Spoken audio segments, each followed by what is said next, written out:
The reason Bobby Fischer went insane has been a really enigmatic question in the chess community for the best part of 20 years now. And I would argue it's because he had Asperger's syndrome and as well as a lot of environmental factors. So, a brief biography of Bobby Fischer. He was born in 1942 in Brooklyn to a single mother. They lived in sort of a very small apartment block and he didn't have much time socializing. At 6, his mum brought him a chessboard and he became completely infatuated with it. All he did all day was play chess and read about chess. And he just consumed loads of chess material. He consumed all the chess material he could find, just scrappy magazines. He talked to people, he would play, he would read loads of books.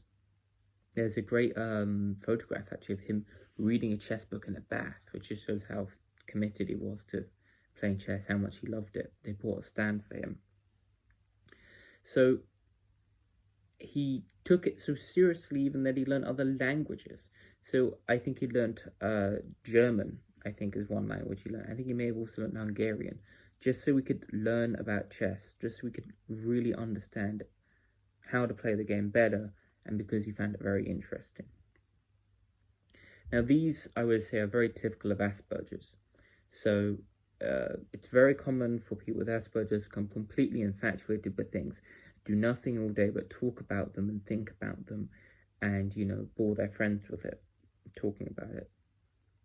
It's very interesting to see in person. I know someone who has 2 bookshelves on D.H. Lawrence in their sort of living room because they've just become obsessed with them and now they're writing a book on them, by the looks of things, possibly. And similarly, Bobby Fischer became obsessed with chess. Now, another reason I would say he was autistic was because of the lights. The lights pissed him off.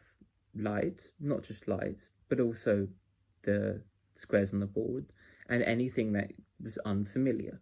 He hated sort of noise and he hated sort of unfamiliar settings, and he didn't like the bright lights or anything strong, which again is very typical of autism. He also hated crowds and he hated journalists. He'd actually run away from journalists.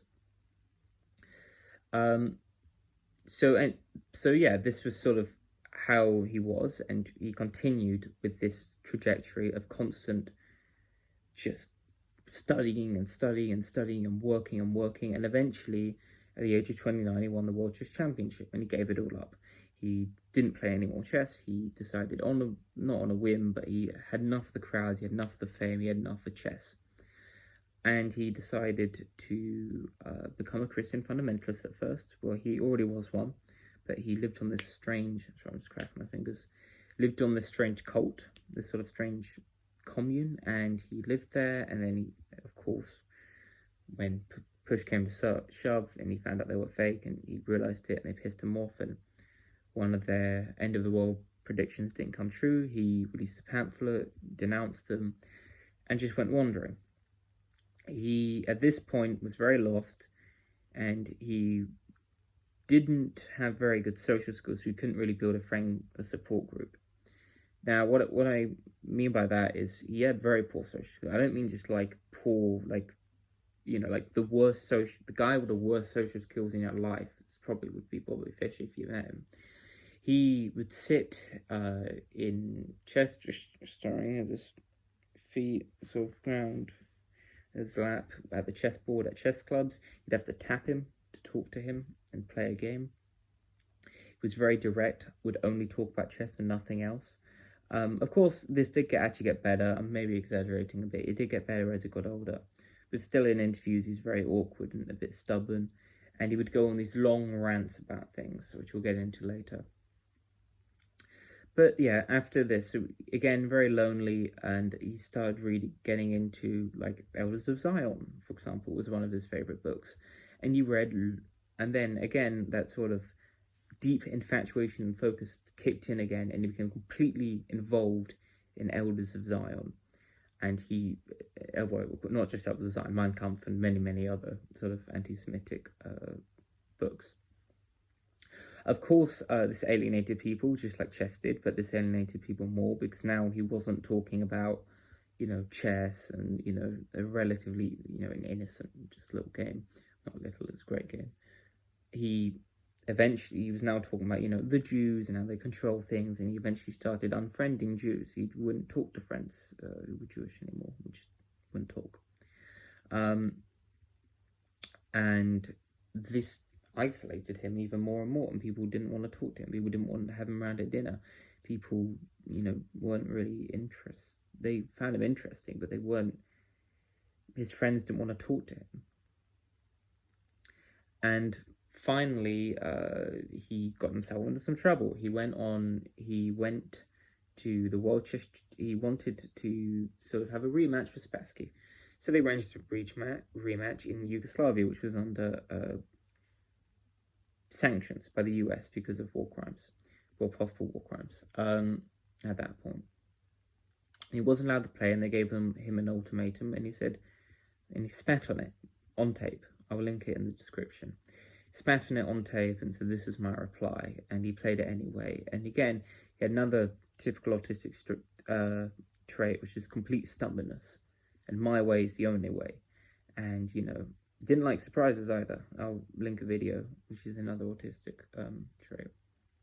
But anyway, besides the point, he then went around on the run, sort of hopping from country to country around Europe. He met Judith Polgar in Hungary, actually. It was quite interesting. I lived with them. And he, just was fed up with chess, and he was in this. And then he got himself in trouble in 9/11 when, after around 98, I'd say, he started appearing on radio, calling in. Then sometimes they'd have him as a guest, and he'd go on these long rants about the Jews and how they're controlling America. And on one of these rants was September 11th, 2001. And he said some pretty horrific things about the September 11th attack. Now, if you believe they were inside job or not, which most people don't, I don't believe they were.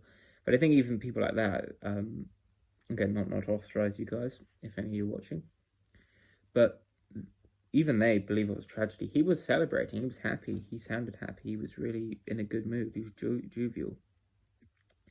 So, 9/11, this was in the War on Terror. He kept doing things like this, and eventually it became a self-fulfilling prophecy. He arrived in Japan, and, they arrested him because he, of the Yugoslavia sort of match. Now, everyone knew it kind of wasn't that. It was because he had been causing trouble, and he'd been pissing people off. And this fundamentally is what got him. He couldn't quite keep his mouth shut. Couldn't quite follow the grain. And I would say this is what really kicked him in, was being arrested, and now it seemed all of his fears were right, which in part they were true. It wasn't the Jews. There were probably some Jews who probably wanted them arrested, but it was just the US government. It was the War on Terror. It was when they were going really aggressive. And he was isolated in a Japanese prison. He became terribly paranoid about radiation, something he'd always been paranoid about, and he became very, very, very, very, very paranoid, which, being in a prison cell in a foreign country where you don't really speak the language, in Japan, a Japanese prison cell, never mind you, they're probably not too friendly to foreigners, in Japanese prisons. So he, went paranoid. They eventually, Iceland took him in, came to Iceland, again, ostracized loads of people with his constant ranting about the Jews. Wouldn't talk about chess. Well, he'd sometimes talk about chess reluctantly. He'd complain about it with the memorization, which is a decent point, actually.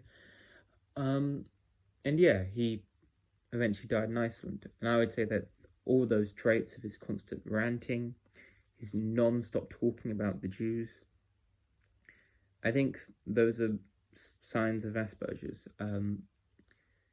And I would say that's maybe a story that maybe should be known. In the sense that often Asperger's obsessions don't necessarily have to be good. They can often be very detrimental, and they can often ostracize people.